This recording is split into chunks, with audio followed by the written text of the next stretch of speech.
Welcome to the NHL Wraparound podcast featuring Neil Smith, President General Manager of the 1994 Stanley Cup champion New York Rangers, and longtime ESPN NHL veteran Vic Morren. Together, they share no-nonsense opinions on news and issues around the National Hockey League. Whether you're a casual or diehard fan, each episode of NHL Wraparound will leave you more informed. Now, here's your hosts, Neil and Vic. Welcome to NHL Wraparound. Vic Morren, Neil Smith. Training camps will be opening up in a week. A lot of other news around the NHL to talk about. And as you know from our summer coolers, we have blanket coverage going on throughout the NHL, and that will be continuing through the end of the 25-26 season. And speaking of our summer coolers, one of the teams we paid a lot of attention to was the Dallas Stars. And Neil, you and I had made the point that the last three springs, the Stars always appear to have been really well positioned to win their first Stanley Cup since 1999. Something always appears to have gone wrong at just the wrong time. And our next guest is going to be looking to change that narrative in the spring of 2026. And that's probably one of the main reasons why there was a change in Dallas, because they just couldn't push it over the goal line. So hopefully our guest, Glen Gulutzan, welcome in. You're going to be the man now in charge of trying to get that ball across the finish line.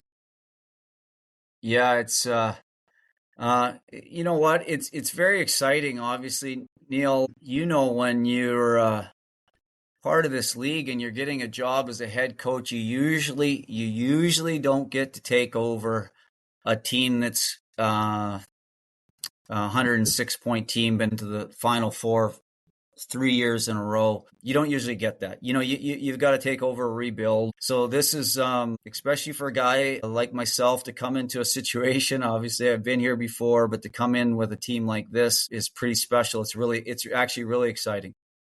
A totally different situation for you, Gully, because the first time you were in Dallas, of course, you had coached the Texas Stars, and then they made a change and brought up their AHL coach, which was you, and then they made a management change in your second year, which led to you leaving Dallas at that point. But what do you think, or not what do you think, what were the conversations like between you and Jim Nill?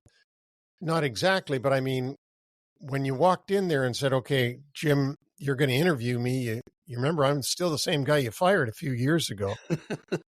Well, that did cross my mind, and I did walk into the same room that I was fired in when I came to interview here, and it did dawn on me that I was walking into that room, you know. But the situation was a little different. Obviously, Neil, you know that, you know, it was, 13 years ago, 2013, and when I was here, I'd only worked with Jim. Jim and I were together. Joe Newendike was the GM who hired me, and Joe was here. And then when Joe was let go, Jim came in, and for about 3 weeks, Jim Nill and I met before he let me go. Now, my contract was up. I had a month left. Jim was, either going to re-sign me or he is going to let me go.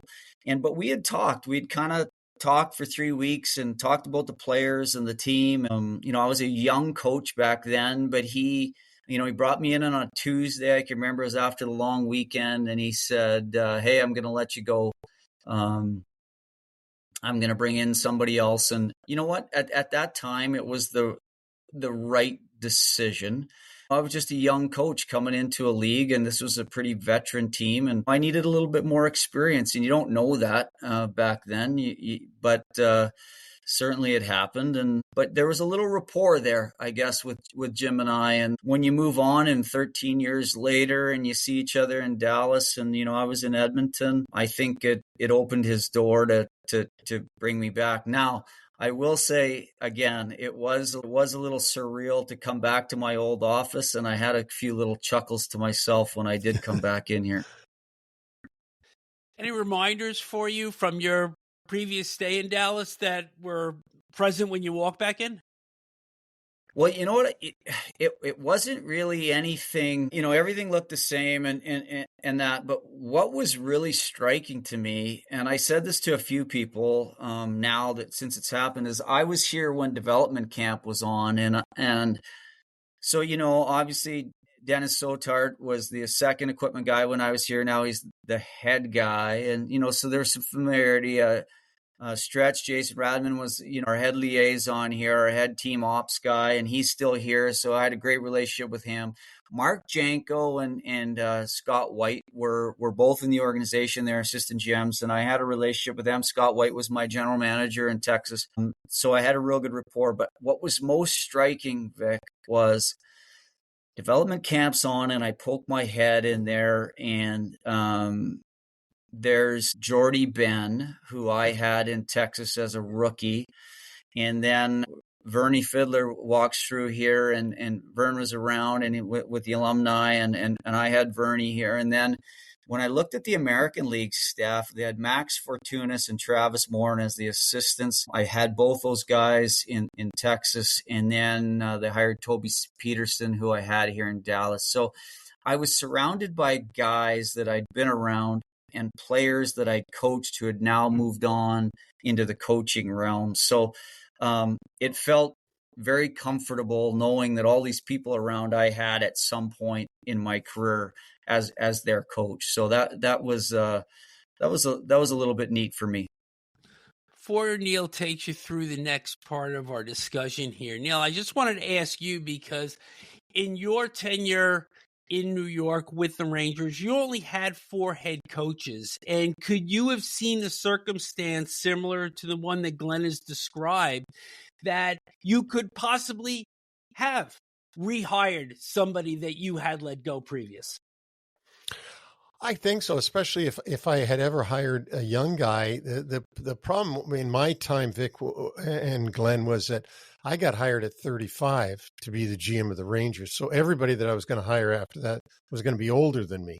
And certainly Roger Nielsen was the first hire, and a Hall of Fame coach, got me through those first few years. If it hadn't been for him, I don't know if I would have even lasted more than a couple of years in New York. And then after Roger Nielsen, we got Mike Keenan for that 1 year that everything went right. And then after that, Colin Campbell, who I'd known for a long, long time. And then I ended my time there with John Muckler. Literally, all of those guys were older than me because I was the young guy, much the same way as Glenn was the young coach in that situation. Now he's had 13 years to hone his skills. So I could see that could happen, especially if you've got, Jim Nill's going to have asked a gazillion people about Glen Gulutzan. He's going to say, even though he knows him, he's still going to do his reconnaissance about how he's been since he's been with his team. And what do people think, and so on. And I'll guarantee you he got a very good input back from those people, or else he wouldn't have brought Gully back in to interview. So, Gully, I got a little bit of a complicated question for the listeners. You and I were in the ECHL. You had my favorite franchise, the Las Vegas Wranglers. And your manager was Billy Johnson, right? Yes. And quite a character, Billy Johnson, and the stuff you guys did in Vegas, playing games in the middle of the night, and having that. Who's the governor from Illinois? Blagojevich. And you had a night where it was orange jumpsuits on all your players. Blagojevich night or something. That's right. Yeah. So you guys did a lot of crazy things. And didn't you play games starting really late at night so that the casino people could get to the game? Yeah, we did some unique things there. And I will tell you that, we had a midnight game. So just imagine this. I think morning skate was at 6:30 p.m. And so, and then we had the midnight game, and it was quite a hit because it was for the shift change. So back then, around 11 p.m. was shift change in Vegas. So the night workers were done at, the night workers were going on at 11, but people were done at 11. So those people could come to the game and watch the midnight game. Now, we started doing it as the last game before Christmas because, the other team's playing till 2:30, 3:00 in the morning. And so then it was the last game before the Christmas break. And then it evolved, which was a smart idea, but then it evolved into a midnight over 21 game, which threw the whole thing out of whack, is because basically I think you had to sign a waiver if you wanted to bring your kids past midnight for the midnight game. And then anything went on the screen or in the stands. It got a little, and I'll tell you what, at 1:30 in the morning, hockey fans can get a little rowdy. So there was, it was quite a fan base at about 1:30 in the morning. But you know what? We did a lot of unique things like that in Vegas, a lot of outside the box stuff that, quite frankly, was unique and fun at the time. I want to stay with your time back there because I remember it so well. Like it seems like yesterday to me. And as I said, I own Johnstown, which was at the opposite end of the spectrum from Vegas. But golly, did you ever think, A, that Vegas might get an NHL team, and B, did you think that NHL would work in Las Vegas? I didn't know if Vegas would ever get a team, Neil. I don't know if I don't think I thought they could or would, but I did know if they did, I was very, if you dig back through the archives, I had a lot of people talking to me that last year when I was in the NHL. I believe I was with Calgary, asking me how they think that franchise is going to do in Vegas. And I thought, I said, and I don't want to be one of these guys, but I thought it'd be very successful because one is, I think the Vegas local people, which I was one of them for a while, I was there for 6 years, they were really looking for something of their own to call their own. And now it's not a really big college town. So I'd been in Auston, I'd seen the Longhorns and just how dedicated that city was to college football and college athletics. Vegas doesn't have that same feel, in my opinion. When I was there with UNLV, there was no other, professional franchise there. And I just felt that the local people had a big desire to have something of their own, something they could call their own. And then just with my experience, we averaged 5,900 or 5,700 fans there in that Orleans arena, which was a beautiful facility to play out of. And Michael Gaughan was the guy who built that facility. But there were a lot of hockey fans in Las Vegas, a lot of transplants, especially from out east, guys out east that were raised with hockey. So there was an appetite for hockey. And I just thought, with that appetite and, people coming in to see games, and then also just the fact that something locals could call their own, I thought it really could work. And it's been tremendous. Well, let's move from our days in Vegas. I could be here all day talking about the Wranglers and then my trips with the Bruckheimer tournament in the summer. Yeah, but yes. let's get on to the Dallas Stars and your coaching involvement. When you coach in the ECHL, or for that matter in the American League, but mostly in the ECHL, you're doing every job there. You're recruiting, you're coaching, you're doing the travel, you're making sure the per diems are there. You're literally on top of everything. And then, of course, you move to the American League, where you're focused now on player development more than anything, but you're still doing a lot of stuff because American League is smaller. Now you get into the National Hockey League. How have you evolved since then to understand what your role is within this larger organization? Yeah, you're certainly hitting on something that I've had to take a look at over the years. Just starting out in minor league in the ECHL, basically AA, you are chief cook and bottle washer. You are you're the immigration guy, you're the flights guy, you're the per diem guy, you're the bad guy, you're the sitting guy, you're the scratch guy, you're everything. And then you get to the American League, and all that drops away, and primarily you're the coach. But yet those players, they still need you, and there's nobody around critiquing you. You're kind of left to your own devices. It's a fantastic place to try to hone your skills on coaching, and you've got a very attentive group of players, because at that level they all still need you. They need you to get to the next level to ultimately where they want to go. So it was a very enjoyable place to coach. And then you get to the NHL, and you're dealing with the elite athletes. You're dealing with a little bit of, the business side, the agent side.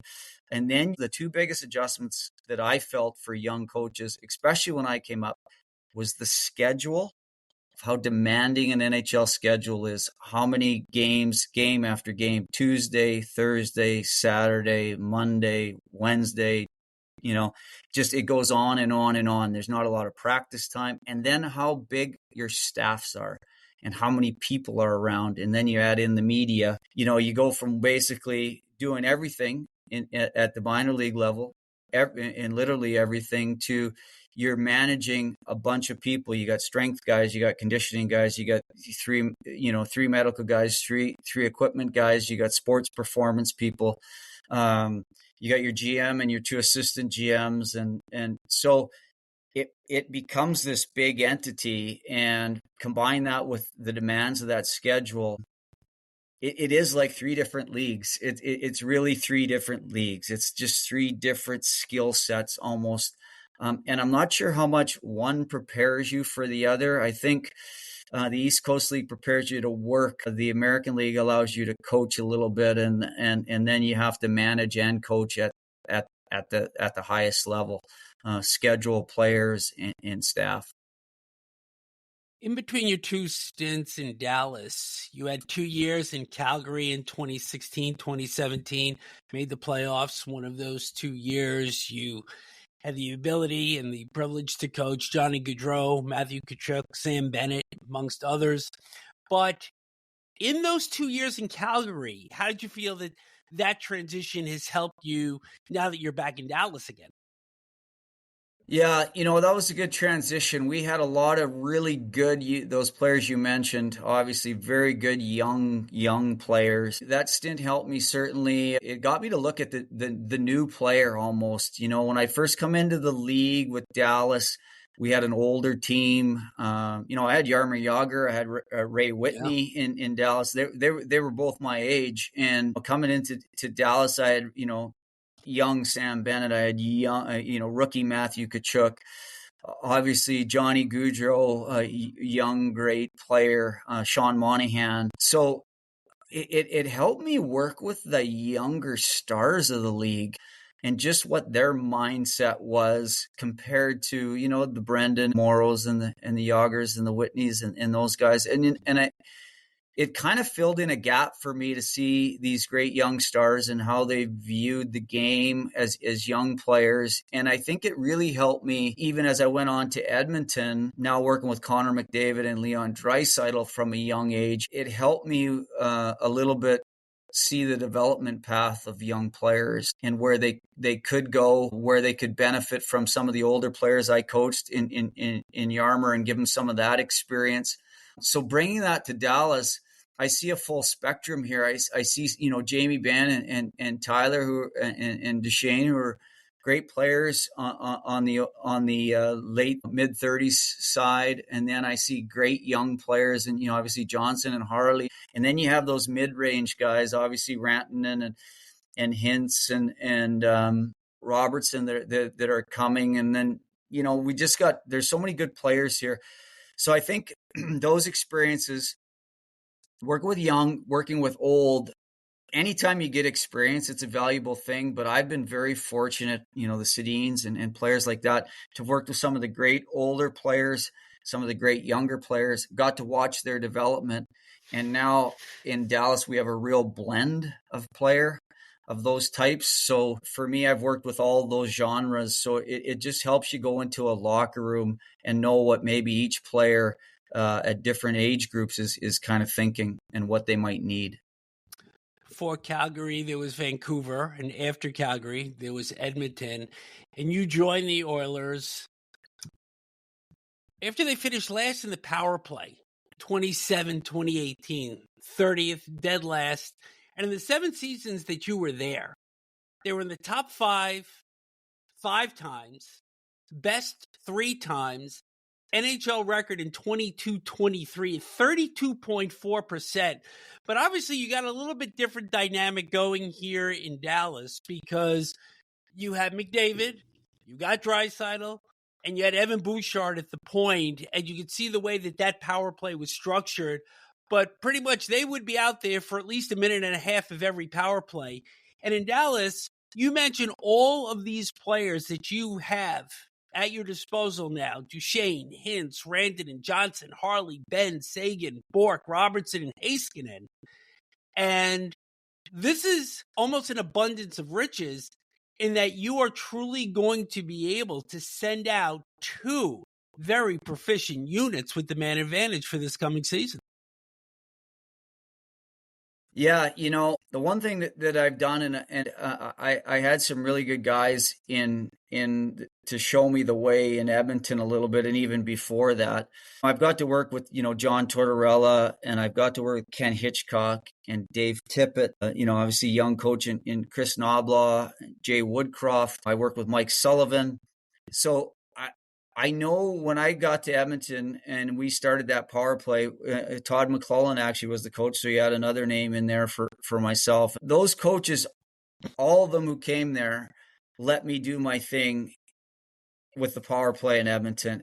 We had great players, but it evolved into this thing that kind of changed a little bit of the way teams penalty killed, because these young guys and McDavid and Draisaitl, Bouchard, they were so dynamic. But what all those coaches told me, they let me do my thing. And that's what I'm going to do here is, Neil Graham is a young coach who's come in, not unlike myself, spent a lot more time in the minors than I did, 8 years. He's certainly ready for this challenge. He's ran a great power play in the American League for the last 2 years. So he's going to come in and he's charged of that. But the players we have at our disposal certainly lends itself to two great units. And what you're hoping for as a coach, which we've had, in seasons, not in Edmonton, we've had two great units, is you hope for some of that internal competition and drive between those two units, which can drive the numbers up higher, because you can put, together, really, you've got so many good players. You hope those two units start competing against each other and in a quiet, healthy competition. And then it just allows you as a coach to push them more, and they're going to get an internal push. I find in this league, whenever you get an internal push from the players, whether it be young players pushing old players, and then old players, wanting to hold on to their spots. And then, even younger players coming up to the American League that are putting heat on people because they want to take jobs. I think that internal push is important. And I think that's what we get on our power play. I think that's what drives these guys, because they're competitive. So when you lean on their competitiveness, you get results. Gully, I guess the only thing more apropos than being hired by Dallas with this question I'm going to ask would be getting hired by the LA Kings. But you beat the Dallas Stars, and you found, obviously, coaches will find the weaknesses in the opposition during a long series where you're playing each other every other night for 2 weeks. You exploited some of Dallas's weaknesses. Does exploitation of the Stars in the playoffs going to help you know what you need to fix or what you need to do better now that you're the head coach of the Stars? Yeah, I think it does. At the end of the day, I do know what we feared of the Dallas Stars in Edmonton, and I know what we didn't fear. And so just that information alone lets me know that, moving forward, there are certain things that we do need to do a little bit better here, because we have so many great pieces. And if I talked about this in my press conference, just that 1 degree of physicality, and I don't want people mixing this up. And obviously everything we do is internal, but I'm not talking about just body checks. I'm talking about just the ability to grind people down come playoff time. And I look at this roster that we have and the team that's assembled and how many great players there are. But what I also like is our best players are big, and they're big guys, and in the playoffs really is about, you know, it's a little bit more about big people, big trees, and you have to have the right skill. And I look at the Rantanens and the Robertsons and, you know, Dutchy and Benny and Hintz, and they're all big guys. So what I do, or I am asking, and I've actually told all the players this already too, is I am asking for a little bit more of the word grit, you know, a little bit 1 degree of a little bit of that come playoff time. You know, you look at Florida, they got something really special going on there. They've been to the finals and then they've won 2 cups. Success leaves clues, and they certainly have some success there. And we do have to look at that. I'm sure everyone's looking at it. But a team that's as close as Dallas, I think we need to really take a look at it and add a little bit of 1 degree to our game. You're never going to be somebody else, but you can certainly steal a piece. And we need to do that here. Gully, last thing from me is that, you know, I've watched Florida carefully the last 3 years. We had Keith Kachuk on the show talking about the Florida Panthers because he's seen so much of them. This was 2 years ago. I just throw this out to you because as a coach, I wonder how you feel about this. The one thing about the Florida Panthers is that they play playoff hockey right from October. And they don't ever really change. They go into the playoffs playing the same game they were playing in March and April. And I don't see many teams that do that. And so it's, to me anyways, it's been kind of easy to predict who was going to win in the playoffs because you saw the same thing all season long. And I wonder, you were with Edmonton. Edmonton doesn't play that style. They play a different style. But what are your thoughts on that, what I just said? Because that seems to me to be the key to Florida, is that they don't change when the playoffs come. They don't have to pick it up a notch. They've been playing like that all year. Yeah, and I think that's so right. And that is what I alluded to here. Again, going back to the press conferences, it can't be a foreign concept. Listen, the playoffs become a little bit more gritty. They just do. And I like to say that, you know, it becomes everything that your dad told you to do when you were a kid. It becomes, the playoffs become basically the things that require almost no talent. So your dad told you, you know, you got to come back hard. You got to back check back in the old day. You got to finish your check, son. You got to get to the net. You got to shoot the puck. You got to play hard. You got to win that battle. At least that's what most of our dads told us. You have to add that into your 82 games because it can't be such a foreign concept, because that's what comes to the forefront in game 83 is these concepts. It becomes hand-to-hand combat. It really does. And the farther you go, the more it becomes a wrestling match between 2 guys on the mat for 3 minutes. So you have to be able to wrestle in those 3 minutes. You do. And if you haven't wrestled, 3-3-minute matches throughout the year, you've got by on your skill and whatever. It's hard. It's hard. So you might as well start training yourself through 82 to play game 83. Well, Glenn, this has been great. By the way, I looked up how to pronounce the paw where you're from in Manitoba. I'm sure there's a lot of people say, "Oh, where is the pass?" Well, I'm gonna say one thing. So I have to say this.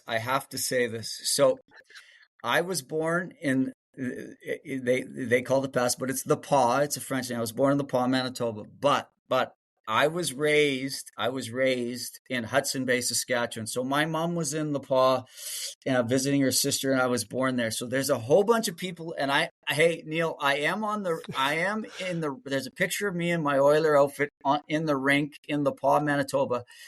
But there are a bunch of people born in 1971 asking, has anyone went to school with this guy? Has anyone seen him in a school in La Paz, Manitoba? And the answer is no, because I was raised in Hudson Bay, Saskatchewan, which is about an hour and a half south, a town of 1,200 people. Now, I do have to say this for the town. I work a hockey school there. We've done it for 17 years. We get 130 kids every summer, and the grief I've been taking from the mayor and everyone of that town was, everyone thinks you're from the Paw. You have to tell people you are from Hudson Bay. So I'm telling them now. I'm a Saskatchewan guy. I'm from Hudson Bay, Saskatchewan, and the people in Hudson Bay are choked that the Paw gets mentioned. So I'm just setting the record straight. Yeah, well, then I can't use what I was going to say, which was my mom was from Winnipeg. So What's I thought that? we had that. My mother, who taught me hockey and was a hockey player, is from Winnipeg. And so I thought we had that in common in the Manitoba thing. My mother, of course, moved on to Toronto after World War II, but the connections you have in especially in Canada. But, one last thing, guys, there is a number of players playing in the league right now that were born in a place where their parents just happened to be at that time. And they didn't, because you'll look at a guy like Kesselring, the defenseman that was traded from Utah this year. And Vic, he's from a southern place, like that obvious. I think his dad was playing in the ECHL or something, and he was born there. And then Ryan Hartman, who's born in Hilton Head. So, I mean, I'm sure he didn't learn his hockey in Hilton Head. So you get that a lot now. You get players that just happen to be, I guess they were born when their parents were at their other house and not the one that they preside at. You might have started a trend there as well. See? Yeah, you didn't even well, know. you know what? I got 2 kids born in Las Vegas, so that's always a conversation starter, especially when you're up in Canada, and my kids got to on roll call got to say they're born in Vegas. It was always a treat for them. Yeah, when you play the Golden Knights, do a lot of the old Wrangler fans come to see you? You know what? I run into them all the time. And it just goes to the hockey fan base there in Vegas. It's what a great fan base. I run into them all the time that remember the old Wrangler days. Well, Gully, thanks for doing this. Like we're so happy for you and for this opportunity. And you've got a heck of a division to play in, though. I mean, that's a very competitive division, and it's going to be really fun to watch you coach this year. And hopefully when you come to UBS Arena, I haven't looked at the schedule to see when it is, we can perhaps meet up and say hello in person, because I'm at every game for the Islanders. Yeah, I'd love to make sure we see each other. We usually do once a year when I'm coming out east there. Well, thanks, Vic. Thanks, Neil. We appreciate you doing this, and we wish you all the luck in the world. Yeah, thank you very much, guys. All the best, Gully. Thanks again. You could certainly tell that Glen Gulutzan clearly understands and can see what the end game is for the Stars, and the question is going to be whether his players can execute it. Yeah, for sure. And he understands what he's got, what he's walking into. And he was right when he said that usually you don't get this kind of opportunity. Usually the coach gets let go when everything has failed. And in this case, he's taking over a good team. Now, the one thing that I could have said was, doesn't that put a little bit more pressure on you to perform, because you're expected to maybe win the cup or come close to it? But it's exciting to see him get this opportunity. And it's quite a thing, a compliment to Jim Nill, that he has the fortitude to rehire the guy that he fired. It's going to be a very interesting season in Dallas, because I think, as we have seen in prior seasons, the expectation is that this team is going to make a deep run and perhaps take that final step into the Stanley Cup final in 2026. Yeah, and they play in such a tough division, as we talked about on the Summer Cooler. It's going to be fun. A little bit of housekeeping before we move on. Michael Kesselring, who was traded to Buffalo during this past offseason. Florence, South Carolina. There you go. See, and I thought it was South Carolina, because I that's why I would have paid attention to it, but I didn't want to throw it out there and be wrong. But his dad was playing for the PD Pride. That's who played in Florence, South Carolina. Other news from around the NHL. We start off with a sad note that last Friday, Hall of Fame goaltender, Montreal Canadiens legend Ken Dryden passed away from cancer at the age of 78. This came as a surprise to a lot of people. And of course, we had Scotty Bowman on only a week ago on our Hall of Fame series, and he had no idea that Dryden was this ill. Well, Ken was a very, very private guy, and he probably didn't tell people. I talked to a number of people who knew Ken real well. I knew Ken, but not, I obviously didn't play with him or anything. And they all said the same thing. He's a very private guy, but we will miss his intelligence most of all because of all the people who are in this great game. Ken was one of the deepest thinkers that I think you'll ever meet. Politician, author, big goalie for his time in particular. And, you think of the Gump Worsleys, the Roy Waters, the George Hainsworths of their day. I mean, he came in, he was 6'4", came up late in the 70-71 season, went 6-0 for the Canadiens before going on to lead them to the Stanley Cup over the Chicago Blackhawks, winning the Conn Smythe Trophy even before he won the Calder as the Rookie of the Year the following season. But there was this really remarkable dignity that he had about him in net. And I even remember playing goalie in street hockey, and I used to rest my blocker and my glove hand on top of the stick and with my chin on top of my two glove hands, similar to the way that he did. And there was just such a charisma about his presence. Yeah, there sure was. And Ranger fans, of course, always talk about how Doug Risebrough hit Bunny LaRocque in the head in warm-up, and that forced Ken Dryden back into the net. And, of course, the Montreal Canadiens never looked back. That's one of the folklore stories of being around the New York Rangers.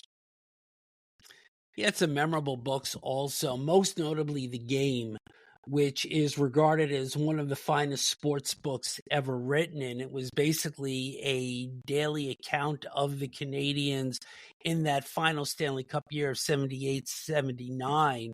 But he also wrote Scotty Bowman's autobiography. And the first book that I had read of his was one that he did with Mark Mulvoy of Sports Illustrated at the time, called Face Off at the Summit. And that was a daily account of his experience during the Super Series that was played in the fall of 1972, which, of course, Team Canada managed to win the final 3 games, all winning goals by Paul Henderson. And Dryden was in goal at the end when Henderson won Game 8, as it turned out to be, Team Canada winning 4-3-1. And of course, Ken Dryden was the color commentator at Lake Placid for the 1980 Miracle on Ice when the USA won gold. I mean, what an amazing life he led. Working alongside the legendary Al Michaels. Yep. For ABC. More news on Canadian goaltenders. Carey Price, now a San Jose Shark. He is traded along with a 2026 fifth-round pick to the Sharks. In exchange, the Canadiens received defenseman Gannon Larocque, and the Canadiens in this exchange wind up picking up $10.5 million in cap space on the final year of the original deal that Price had signed back in 2017 with then general manager Mark Bergevin. The Habs are now cap compliant, leaving Florida and Vegas as the only teams over at this point. And the Sharks, who had the space, still $9.24 million to the good. Price last played in 2021-22, only 5 games for the Habs that season. He is never expected to play again because of this knee injuries. This is clearly just a transactional deal that works well for both sides. Well, and I think that the reason why the compensation back to San Jose for picking up the last year was so little, they must have been, Vic, under the cap, under the floor when this all went down. How about some more salary cap news? Oh, can't wait. Well, I didn't think you could, so here we go. The NHL is going to implement a salary cap for the playoffs effective next spring. This is part of a memorandum of understanding, was agreed upon in part of the new CBA. This was agreed upon on June 27th. There will be an averaged club salary that will be calculated, and all teams must be compliant. 18 skaters, 2 goalies must be submitted to the NHL Central Registry by 3 p.m. local time or 5 hours before their first playoff game, whichever comes first, and subsequent lineup changes must meet the same deadlines.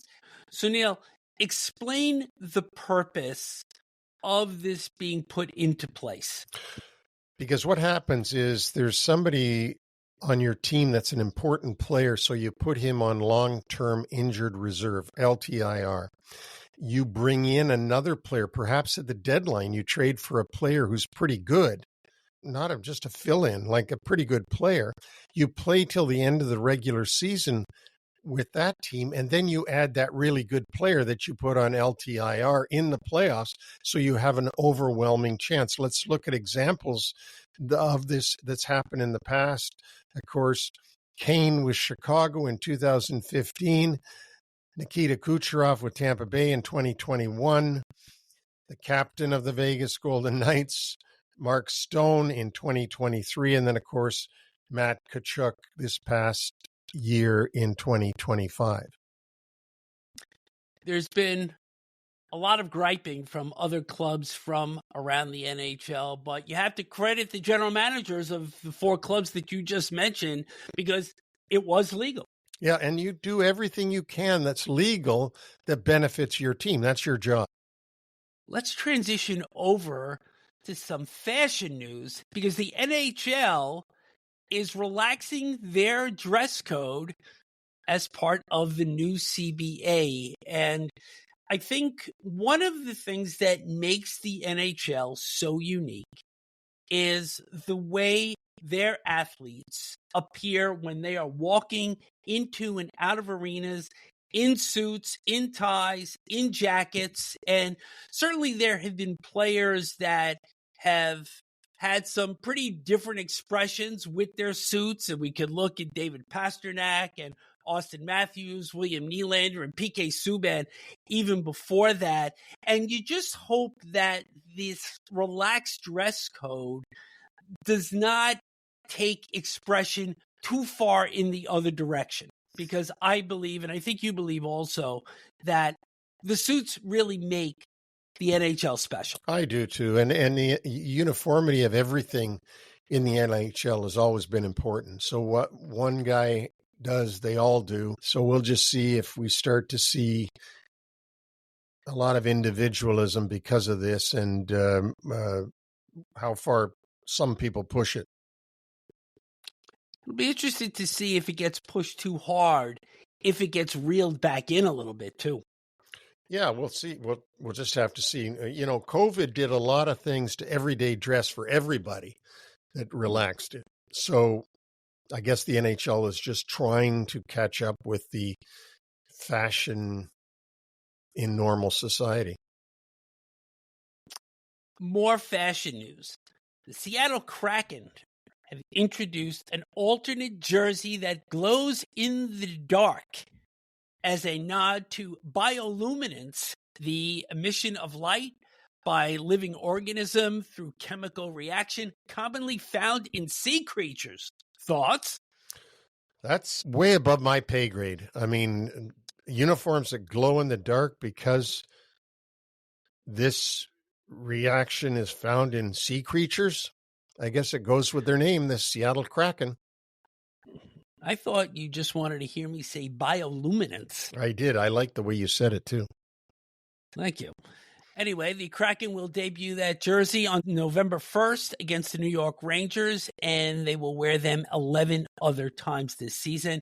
And the Ottawa Senators have also unveiled an alternate red jersey that they will wear at least 4 times on Ignite the Red promotion nights. The first time they will wear that jersey will be October the 16th against full teams, Seattle.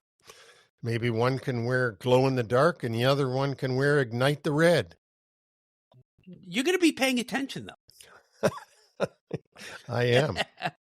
The U.S. Hockey Hall of Fame class of 2025 was announced. Joe Pavelski, Zach Parise, Scott Gomez, Tara Mountsie, who was a gold medalist in 1998. That was the first ever year for women's Olympic hockey. And the legendary photographer Bruce Bennett will also be part of the induction, which will take place on December 10th in St. Paul. And Bruce Bennett is somebody that I promise we're going to have on this season because his lens tell more stories than any photographer in the history of hockey. Well, like they've always said, a picture says 1,000 words. And Bruce has taken thousands and thousands of photos. With that, I'm going to close our show for today. Real good times. Special thanks to Dallas Stars head coach Glen Gulutzan for joining us. And, of course, thanks to all of you that are listening out there or watching on YouTube.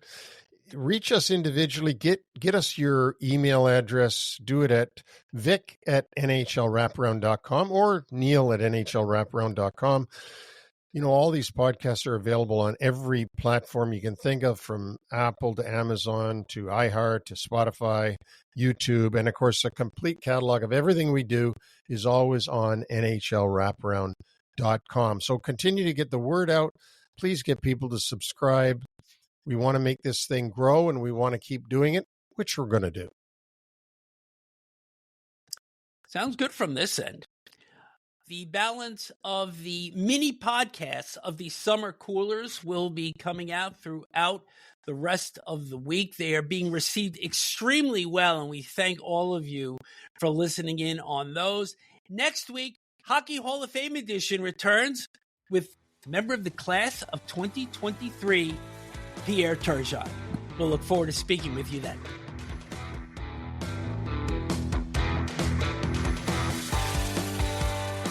Thanks for joining us on the NHL Wraparound podcast. Don't forget to subscribe to stay up to date on all the NHL action.